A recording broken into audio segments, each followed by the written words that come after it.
आप लोग and of service को किस तरीके से कैलकुलेट कर सकते हैं, वो कौन कौन सा आर्टिकल है आपके लिए और कंपनी के लिए, दोनों के लिए, जिस तरीके से आप अपना एंड ऑफ सर्विस को कैलकुलेट कर सकते हैं। तो अस्सलाम वालेकुम मैं परदेसी भाई, आज का वीडियो बहुत ही इंपॉर्टेंट होने वाला है उन लोगों के लिए जो सऊदी अरब में काम करते हैं और जो है अपना एंड ऑफ सर्विस के बारे में जानना चाहते हैं। तो आज की इस वीडियो में मैं आपको बताऊंगा कि अगर कोई वर्कर कंपनी में रिज़ाइन मारता है या फिर कॉन्ट्रैक्ट को टर्मिनेट करता है तो उसका एंड ऑफ सर्विस कैसे कैलकुलेट होता है, या फिर कंपनी अगर किसी वर्कर का कॉन्ट्रैक्ट को टर्मिनेट कर देता है तो वो किस तरीके से एंड ऑफ सर्विस को कैलकुलेट कर सकता है या फिर कितना उसको एंड ऑफ सर्विस मिलेगा, या फिर कंपनी और वर्कर दोनों के रजामंदी से जब कॉन्ट्रैक्ट को टर्मिनेट किया जाता है तो उसका एंड ऑफ सर्विस कितना मिलेगा।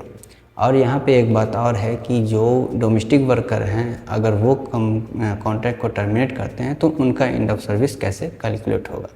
तो आज की इस वीडियो में मैं आर्टिकल 84 और 85 के जो रूल हैं एंड ऑफ सर्विस का वो मैं इस वीडियो में डिस्कस करने वाला हूं, जिससे आपको बहुत हेल्प होगा आपके एंड ऑफ सर्विस को कैलकुलेट करने में, ताकि आप कभी भी जब कॉन्ट्रैक्ट को टर्मिनेट करें तब आपको पता हो कि आपका एंड ऑफ सर्विस कितना बनेगा, कितना आपका बेनिफिट बनेगा, किस तरीके से आप कैलकुलेट कर सकते हैं। तो चलिए वीडियो को करते हैं स्टार्ट। पर वीडियो को स्टार्ट करने से पहले आपसे छोटी सी रिक्वेस्ट है, अगर आप मेरे चैनल पर पहली बार आए तो प्लीज़ चैनल को सब्सक्राइब जरूर कर लें। अब वीडियो पसंद आए तो एक लाइक देकर के नोटिफिकेशन बेल आइकन कॉल पे क्लिक ज़रूर कर ले, ताकि मेरा आने वाला हर वीडियो आप तक आसानी तक पहुंच सके, क्योंकि इस चैनल पर इस तरह का टेक्निकल वीडियो आप ही लोग के लिए अपलोड करता रहता हूं। और अगर आप मुझे फेसबुक या इंस्टाग्राम पे देख रहे हैं तो पेज को फॉलो ज़रूर कर लें, ताकि सऊदी से जुड़ी हर तरह की मालूमात वीडियो आप तक मिलती रहे। तो चलिए वीडियो करते हैं स्टार्ट। तो यहाँ पर तो सबसे पहले हम समझ लेते हैं कि एंड ऑफ सर्विस क्या है, ठीक है। तो यहाँ पे देखिए सऊदी अरब में जो लोग भी काम करते हैं, चाहे वो वर्कर हो चाहे वो एम्प्लॉय हो, दोनों के लिए ही एंड ऑफ सर्विस होता है। तो एंड ऑफ सर्विस क्या होता है, ठीक है। तो यहाँ पे पहले तो ये समझ लीजिए कि एंड ऑफ सर्विस किसे कहते हैं, किस तरीके से ये काम करता है। तो एंड ऑफ सर्विस जो है एक मोटे मोटे मैं आसान से शब्द में ये कहना चाहूँगा कि जब कोई कंपनी आपको आपका कॉन्ट्रैक्ट ख़त्म हो या फिर कॉन्ट्रैक्ट के बीच में आपको टर्मिनेट करती है तो उसके लिए उसका एंड ऑफ सर्विस यानी कि ग्रेजुइटी जो होता है उसको एक अमाउंट देती है कि हाँ ये बंदे ने मेरे पास इतने दिन तक काम किया है, इसे जो है हम इतना अमाउंट पे करेंगे as per Saudi labour law के हिसाब से। क्योंकि ये सऊदी लेबर लॉ है कि कोई भी कंपनी अगर कोई वर्कर को अपने जॉब से हटाती है या फिर कॉन्ट्रैक्ट को टर्मिनेट करती है, या फिर कोई वर्कर अगर कोई कंपनी में काम कर रहा है और अपने कॉन्ट्रैक्ट को टर्मिनेट करता है या फिर कॉन्ट्रैक्ट को कंप्लीट होने के बाद अपना फाइनल एग्ज़िट लगवाता है और अपने सर्विस को इन करता है, तो उसे कंपनी जो है as per Saudi labour law के हिसाब से उसे ग्रेजुइटी पे करती है, उसे एक अमाउंट देती है जाने के टाइम, जिसे एंड ऑफ सर्विस कहते हैं। तो इतनी बात हो गई कि एंड ऑफ सर्विस क्या था, किस तरीके से आपको मिलता है। अब यहाँ पे हम लोग बात करेंगे कि एंड ऑफ सर्विस किस तरीके से कैलकुलेट किया जाता है। तो यहाँ पे जो है एंड ऑफ सर्विस जो है 3 बेस पे जो है कैलकुलेट होता है। सबसे पहला जो बेस है यहाँ पे कि कॉन्ट्रैक्ट किसने टर्मिनेट किया और रीज़न क्या था, ठीक है। दूसरा जो है कि जो कॉन्ट्रैक्ट है वो ड्यूरेशन कितना था, 1 साल का था या 2 साल का था, उस बेस पे भी आपको कॉन्ट्रैक्ट को जो है एंड ऑफ सर्विस को कैलकुलेट किया जाता है। और दूसरा जो है तीसरा जो पॉइंट है कि जो आपने अनपेड यानी कि अनपेड लीव जो होता है वो आपने लिया है या नहीं लिया है, उस बेस पे भी आपका कॉन्ट्रैक्ट जो एंड ऑफ सर्विस है उसे कैलकुलेट किया जाता है। अच्छा, तो यहाँ पे जो है बहुत सारे लोगों का जो एक कन्फ्यूज़न होता है कि एंड ऑफ सर्विस में जो है सिर्फ और सिर्फ बेसिक सैलरी ही कैलकुलेट होता है। तो ऐसा कोई बात नहीं है मेरे भाई लोग। देखिए एंड ऑफ सर्विस जो है आपका कैलकुलेट होता है बेसिक सैलरी प्लस जो आपका फिक्स अलाउंस है। फिक्स अलाउंस के मेरे कहने का मतलब है, जैसे बहुत सारी कंपनी आपको साइड अलाउंस देती है या फिर बहुत सारी कंपनी जो है आपको ट्रांसपोर्टेशन का अलाउंस देती है, तो वो भी जो है आपके बेसिक सैलरी के साथ प्लस होकर के ऐड होगा और उसको जोड़ करके ही आपका एंड ऑफ सर्विस बनता है। लेकिन जो इसमें एक कैलकुलेशन में एक बहुत बड़ा फॉल्ट है कि जो बोनस वगैरह होता है जो कंपनी आपको ईयरली पे करती है, तो वो जो बोनस होता है वो एंड ऑफ सर्विस में बिल्कुल भी ऐड नहीं होता है। तो इस बात को थोड़ा सा अपने जहन में रखें कि वो आपके जो एंड ऑफ सर्विस का जो बेनिफिट होगा उसमें जो है आपका बोनस वगैरह ऐड नहीं होता है। और यहाँ पे एक बात मैं और आपको बता देता हूँ कि अगर कोई कंपनी सिर्फ और सिर्फ आपके बेसिक सैलरी पे आपका एंड ऑफ सर्विस को कैलकुलेट करती है तो वो इलीगल है, एक तरह का वायलेशन यहाँ पे माना जाता है। तो यहाँ पे एक चीज़ मैं और आपको बता देना चाहता हूँ कि एंड ऑफ सर्विस और जो फाइनल सेटलमेंट है ये दोनों चीज़ अलग अलग है, ठीक है। एंड ऑफ सर्विस का तो खैर मैं बाद में बात बताऊंगा इसी वीडियो में, और लेकिन जो फाइनल सेटलमेंट का जो बात है, तो फाइनल सेटलमेंट में जो है आपका जो भी फाइनल सेटलमेंट मतलब कि कंपनी और आपके दोनों के बीच में रजामंदी हो करके आपने और कंपनी ने मिल के कॉन्ट्रैक्ट को टर्मिनेट कर दिया, या फिर ख़त्म होने के बाद आपको रिज़ाइन दे दिया, या फिर कंपनी ने आपको रिज़ाइन दे दिया, लेकिन दोनों की रजामंदी से, तो वहाँ पे जो है उस केस में आपका जो एंड ऑफ सर्विस बनता है वो 100% बनता है। और उसमें जो है आपका कुछ और भी, जैसे कि जो बचा हुआ पेड लीव है, जैसे मान के चलिए आपका 2 साल में छुट्टी बनता है और आप नहीं गए हैं तो वो भी एंड ऑफ सर्विस में ऐड होगा। और आपका जो साइड अलाउंस है या फिर फूड अलाउंस है तो वो भी आपका उसमें ऐड होता है। उसके बाद फिर जो है कह सकते हैं कि जो आपका बचा हुआ सैलरी है, जितना भी मंथ का सैलरी बचा हुआ है जो आपको नहीं मिला हुआ है, या फिर मान के चलिए आपने उसमें आपका कॉन्ट्रैक्ट में 10 साल का है या 11 साल का है और उसमें जो आपका 2-3 महीने का कॉन्ट्रैक्ट बचा हुआ तो वो भी कंपनी आपको पे करती है। तो फाइनल सेटलमेंट में ये पूरा चीज़ आपको मिलता है, लेकिन एंड ऑफ सर्विस में थोड़ा सा अलग है, वो मैं इस वीडियो में आपके साथ डिस्कस करूँगा। अब यहाँ पे जो हम लोग बात करेंगे कि कौन कौन लोग जो हैं एंड ऑफ सर्विस बेनिफिट लेने के लिए एलिजिबल हैं। तो देखिए यहाँ पे जो लोग भी वर्किंग वीज़ा पे हैं, जिनका इकामा वैलिड है या फिर जिनका वीज़ा वैलिड है और वो सऊदी अरेबिया में काम करते हैं, तो वो लोग एलिजिबल हैं एंड ऑफ सर्विस लेने के लिए। लेकिन एक चीज़ मैं इस वीडियो में बता देना चाहता हूँ कि जो लोग भी आज़ाद वीज़े जैसे नाम के वीज़े पे काम कर रहे हैं तो वो लोग जो है एलिजिबल नहीं होते हैं एंड ऑफ सर्विस लेने के लिए, ठीक है मेरे भाई लोग। अब चलते हैं, हम लोग देखते हैं कि एंड ऑफ सर्विस किस तरीके से कैलकुलेट करना है। लेकिन वीडियो को स्टार्ट करने से पहले एक चीज़ मैं और बता देता हूँ कि जो लोग भी यहाँ पे वीज़ा में जो बिजनेस की वीज़ा पे हैं या फिर कंसल्टेंटी हैं या फिर ऑफिस में हैं या फिर कोई ऑफिस इदारा खोल कर बैठे हैं तो वो लोग एलिजिबल नहीं होते हैं एंड ऑफ सर्विस के लिए। लेकिन यहाँ पे जो है डोमेस्टिक वर्कर में जो लोग भी काम करते हैं, चाहे साये खास हों, चाहे आमिल मंजिल हों, चाहे हाउसमेड हो या हाउस ड्राइवर हों, तो वो लोग भी एलिजिबल होते हैं एंड ऑफ सर्विस लेने के लिए, ठीक है मेरे भाई लोग। तो चलिए अब स्टार्ट करते हैं और देखते हैं कि आप लोग एंड ऑफ सर्विस को किस तरीके से कैलकुलेट कर सकते हैं, वो कौन कौन सा आर्टिकल है आपके लिए और कंपनी के लिए, दोनों के लिए, जिस तरीके से आप अपना एंड ऑफ सर्विस को कैलकुलेट कर सकते हैं। यहाँ पे जो है आपको मैं बता देता हूँ कि यहाँ सऊदी में जो है एंड ऑफ सर्विस को कैलकुलेट करने के लिए 2 आर्टिकल है।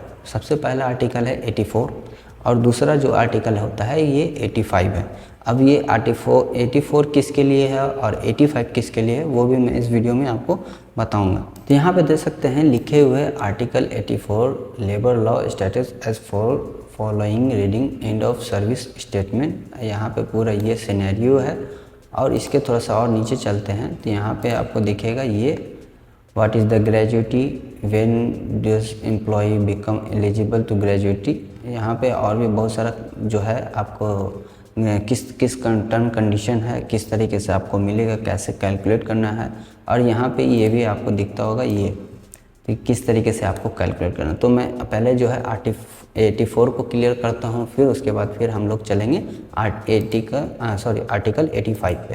तो यहाँ पे पहले हम लोग आर्टिकल 84 के बारे में डिस्कस कर लेते हैं। तो यहाँ पे जो बात करेंगे सबसे पहले हम लोग आर्टिकल 84 का, ठीक है। तो आर्टिकल 84 जो होता है वो वर्कर के लिए है। मान के चलिए कोई वर्कर किसी कंपनी में काम कर रहा है और उसे जो है कंपनी में 5 साल तक काम करते हुए हो गया है।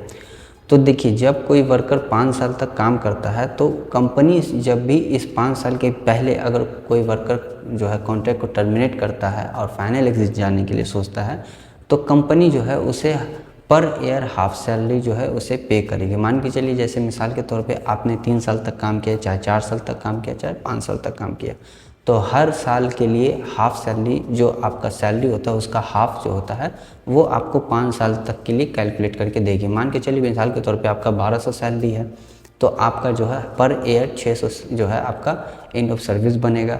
अब उसे जो है मल्टीप्लाई कर दीजिए 5 साल से, यानी कि 6×5 = 30, यानी कि 3000 जो है रियाल आपका एंड ऑफ सर्विस 5 साल तक के लिए बनता है हाफ में। अब मान के चलिए कोई वर्कर जो है यहाँ पे 5 साल से ऊपर काम करता है, 5 साल से ऊपर प्लस कर जाता है, तो उसके लिए क्या तरीका है। और यहाँ पे जो है मान के चलिए कि कोई वर्कर जो है 5 साल तक तो काम कर लिया, अब 5 साल से जैसे ही वो क्रॉस किया, 6ठे साल में चला गया, उसका 6 ईयर चालू हो गया उस कंपनी में काम करते हुए, तो अब जो है वहाँ पे उसका जो एंड ऑफ सर्विस कैलकुलेट होगा, तो वो क्या होगा कि अब जो पर ईयर जो आपका सैलरी होता है, एक सैलरी जो है हर साल का बनेगा। मान के चलिए आपका 1200 सैलरी है बेसिक, और आप जो है 5 साल से ऊपर काम कर चुके हैं, 6ठा साल चल रहा है आपका, 7वां साल चल रहा है आपका, तो एग्जाम्पल के तौर पे मान के चलिए कि आप 6 साल तक वहाँ पे काम कर चुके हैं। तो अब क्या होगा कि आपका जो सैलरी एंड ऑफ सर्विस बनेगा वो एक साल का एक सैलरी, जैसे मान के चलिए आपका 1200 सैलरी है, तो 12 × 6 यानी कि 12 + 60 12 × 6 72, यानी कि 7,200 जो है आपका एंड ऑफ सर्विस बनेगा। लेकिन कब, जब आप 5 साल से ज़्यादा किसी कंपनी में काम करते हैं तब। ये एक जो है सऊदी लेबर लॉ है आर्टिकल 84, इसके तहत आपको इस तरीके से जो अपना कैलकुलेशन करना है आपको अपना एंड ऑफ सर्विस का। तो ये हो गया तो वर्कर के लिए। अब चलते हैं कि कंपनी के लिए क्या तरीका है, तो आर्टिकल 85 में जो है इसके बारे में डिस्कस करेंगे। तो चलिए आर्टिकल 85 क्या है उसके बारे में हम लोग समझ लेते हैं। यहाँ पे देख सकते हैं लिखे हुए हैं factor after gratuity Saudi Arabia article 85 87, ठीक है। तो यहाँ पे देख सकते हैं, यहाँ पे रीज़न है, यहाँ पे ये सारा सिस्टम है, और इसे भी हम लोग समझ लेते हैं कि आर्टिकल 85 के तहत आपको किस तरीके से कैलकुलेट करना है। यहाँ पे दे सकते हैं, यहाँ पे ये पूरा सिनेरियो है। तो आज हम इसके पे ऊपर भी डिस्कस करेंगे कि किस तरीके से अगर कंपनी आपका टर्मिनेट करती है तो किस तरीके से आर्टिकल 85 के तहत आपको सैलरी यानी एंड ऑफ सर्विस मिलेगा। तो यहाँ पे सबसे पहले बात करते हैं कि मान के चलिए कोई भी वर्कर अगर, ठीक है, 2 साल का कॉन्ट्रैक्ट है और उससे पहले ही अगर वो अपना जो कॉन्ट्रैक्ट है उसे टर्मिनेट कर देती है, तो उसे जो है 0 पैसा मिलेगा, यानी कि 1 रुपये भी एंड ऑफ सर्विस नहीं मिलेगा। अब यहाँ पे बात करेंगे कि कोई भी वर्कर मान के चलिए 2 साल से मान के चलिए 2 साल उसने अपना कॉन्ट्रैक्ट कंप्लीट कर लिया। अब 2 साल से 5 साल के बीच में अगर कोई वर्कर 2 साल से 5 साल के बीच में अपना कॉन्ट्रैक्ट को टर्मिनेट करता है तो कंपनी उसे जो है end of service 33% he pay करेगी। ये as for Saudi labour law article 85 के तहत है। अब मान के चलिए कि यहाँ पे तो ये भी बात होगी। अब कोई वर्कर यहाँ पे जो है इफ़ बिटवीन 5 to 10 ईयर्स, यानी कि कोई भी वर्कर अगर 5 साल से लेके 10 साल के बीच में अगर अपना कॉन्ट्रैक्ट को टर्मिनेट करती है तो वहाँ पे जो है उसे 66% जो है ग्रेजुएटी मिलेगा, यानी एंड ऑफ सर्विस मिलेगा। तो ये यहाँ पे पूरा सिनेरियो था जो मैंने आपके साथ शेयर किया। अब यहाँ पे और भी कुछ बातें हैं जो हम लोग शेयर करेंगे। अब यहाँ पे जो है एक जो सबसे अच्छा जो एक रूल है ये है कि मान के चलिए कोई वर्कर किसी कंपनी में 10 साल तक रेगुलर काम कर लिया है। अब 10 साल के बाद वो कभी भी अपना कॉन्ट्रैक्ट को टर्मिनेट करता है, चाहे उसका कॉन्ट्रैक्ट बचा हो चाहे नहीं बचा हो, उससे कोई मतलब नहीं होता। लेकिन 10 साल वो अपने उस कंपनी में टाइम दिया हो, तो अगर 10 साल के बाद अगर आप अपना कॉन्ट्रैक्ट को टर्मिनेट करते हैं तो फिर वहाँ पे जो है आपका पूरा फुल जो होता है 100% एंड ऑफ सर्विस बनेगा। एंड ऑफ सर्विस आपका फुल बनेगा। जैसे मान के चलिए आपका 1200 बेसिक सैलरी है, 10 साल आपने कंपनी में काम किया है, तो वहाँ पे जो है आपका 12 × 10 यानी कि आपका 12,000 रियाल जो है एंड ऑफ सर्विस 10 साल का बनता है। अब सिर्फ यहाँ पे वही नहीं बनेगा, वहाँ पे फिर आपका फिक्स अलाउंस जो होता है, जैसे साइड अलाउंस हो गया, फूड अलाउंस हो गया, या फिर ट्रैवलिंग का भी जो कुछ कंपनी देती है ट्रैवलिंग का अलाउंस हो गया, तो वो सारा चीज़ जुट करके आपको वहाँ पे मिलेगा। दूसरा, अगर कोई आपका अनपेड लीव है, जो आप छुट्टी बना हुआ है, आप छुट्टी नहीं गए हैं, तो उसका भी पैसा मिलेगा। और अगर आपका कोई सैलरी है वहाँ पे 2-3 महीने का, तो वो भी आपको मिलेगा। यानी कि अगर 10 साल के बाद आप कंप्लीट छोड़ते हैं तो फिर आपको जो है फुल जो है यहाँ पे एंड ऑफ सर्विस आपको मिलेगा। यहाँ पे जो है मैं फिर से एक बार आपको बता देता हूँ ताकि आपका कोई भी डाउट यहाँ पे क्लियर, आपका डाउट जो है छूटे नहीं। तो यहाँ पे देखिए, मान के चलिए कोई वर्कर अगर 1 साल से 2 साल से पहले अगर कोई कॉन्ट्रैक्ट अपना टर्मिनेट करता है तो उसको जो है 0 एंड ऑफ सर्विस मिलता है। और उसके बाद अगर कोई वर्कर 2 साल से 5 साल के बीच में अपना कॉन्ट्रैक्ट को टर्मिनेट करता है तो उसे सिर्फ 33% ही एंड ऑफ सर्विस मिलता है। और यहाँ पे जो है 6 साल से लेकर 10 साल के बीच में अगर आप अपना कॉन्ट्रैक्ट को टर्मिनेट करते हैं तो 66% जो है उसे एंड ऑफ सर्विस यहाँ पे कंपनी पे करता है। अब यहाँ पे जो है 10 साल से अगर आप प्लस कर दें, मान के चलिए 11 हो गया, 12 हो गया, चाहे XYZ कुछ भी हो गया, तो 10 साल के बाद आप कभी भी इन अपना कॉन्ट्रैक्ट को टर्मिनेट करते हैं, कंपनी को छोड़ते हैं, तो फिर वहाँ पे आपको फुल जो है एंड ऑफ सर्विस आपको कंपनी पे करेगी as for labour law article 85 के तहत। ठीक है, ये जो था मैंने 2 आर्टिकल आपके साथ शेयर किया, आर्टिकल 84 और आर्टिकल 85, और मैंने आपको पूरा सिनेरियो भी बता दिया है कि किस किस तरीके से आपको अपना एंड ऑफ सर्विस को यहाँ पे कैलकुलेट करना है। अब यहाँ पे एक चीज़ मैं और बता देता हूँ कि मान के लिए तो खैर वर्कर का बात होगी कि वर्कर अगर कॉन्ट्रैक्ट को टर्मिनेट करता है तो वो किस तरीके से एंड ऑफ सर्विस पे करेगा। लेकिन अगर यहाँ पे एक चीज़ और है कि अगर मान के चलिए कोई कंपनी ही आपका कॉन्ट्रैक्ट को टर्मिनेट कर देता है तो वहाँ पे किस तरीके से आपका एंड ऑफ सर्विस को कैलकुलेट किया जाएगा। तो यहाँ पे देखिए, अगर कोई कंपनी आपका कॉन्ट्रैक्ट को आर्टिकल 84 के तहत, क्योंकि आर्टिकल 84 में जो है बहुत सारा रूल रेगुलेशन है, अगर कोई कंपनी आपका कॉन्ट्रैक्ट को आर्टिकल 84 के तहत अगर आपका कॉन्ट्रैक्ट को टर्मिनेट करता है तो फिर वहाँ पे कंपनी आपको जो है ज़ीरो एंड ऑफ सर्विस यानी कि ज़ीरो ग्रेच्युटी देगी।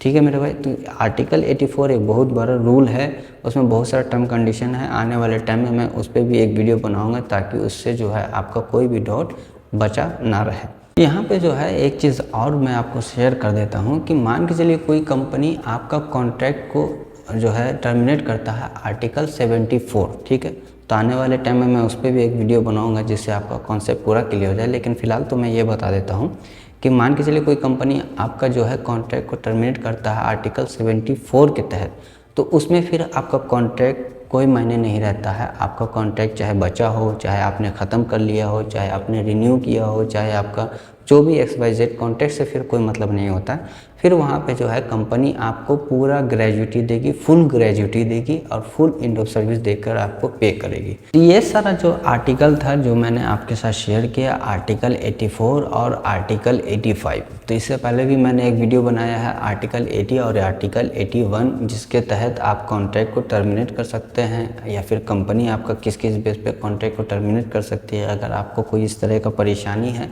तो आप उस वीडियो को देखें ज़रूर, ताकि आपको आपका हक, आपका अधिकार पता हो कि किस तरीके से आप अपना कॉन्ट्रैक्ट को टर्मिनेट कर सकते हैं बिना नोटिस पीरियड के, बिना कंपनी के अप्रूवल के, और कंपनी आपको कोई भी तरह का वायलेशन नहीं देगी। तो ये सारा वीडियो बनाने का ये रीज़न है कि आप लोग को आपका नॉलेज पता हो, आपका हक पता हो, आपको किस तरीके से एंड ऑफ सर्विस को कैलकुलेट करना है ये पता हो। तो ये वीडियो बनाने का ये रीज़न था। जो लोग भी मुझसे जो है एंड ऑफ सर्विस से रिलेटेड सवाल पूछते थे तो उनके लिए मैंने ये वीडियो बनाया। तो आप लोग से गुजारिश है कि इस वीडियो को ज़्यादा से ज़्यादा शेयर करें, ताकि जो लोग भी इस तरह का प्रॉब्लम फेस कर रहे हैं एंड ऑफ सर्विस से रिलेटेड, तो उनको पता हो कि किस तरीके से उनको अपने एंड ऑफ सर्विस को कैलकुलेट करना होता है। तो आज की इस वीडियो में इतना ही मैं आपके साथ शेयर करूंगा। आने वाले नेक्स्ट वीडियो में मैं और भी आपको जो है नॉलेज देने की कोशिश करूंगा आर्टिकल के बारे में। तो आई होप कि मेरा वीडियो आपको पसंद आया। अगर पसंद आया तो प्लीज़ चैनल को सब्सक्राइब जरूर कर लें, और वीडियो पसंद आए तो एक लाइक दे करके नोटिफिकेशन बेल आइकन कॉल पे क्लिक कर ले, ताकि मेरा आने वाला हर वीडियो आप तक आसानी तक पहुंच सके, क्योंकि इस चैनल पर इस तरह का टेक्निकल वीडियो आप ही लोग के लिए अपलोड करता रहता हूं। तो चलिए फिर मिलते हैं नेक्स्ट वीडियो में एक नए टॉपिक के साथ। तब तक के लिए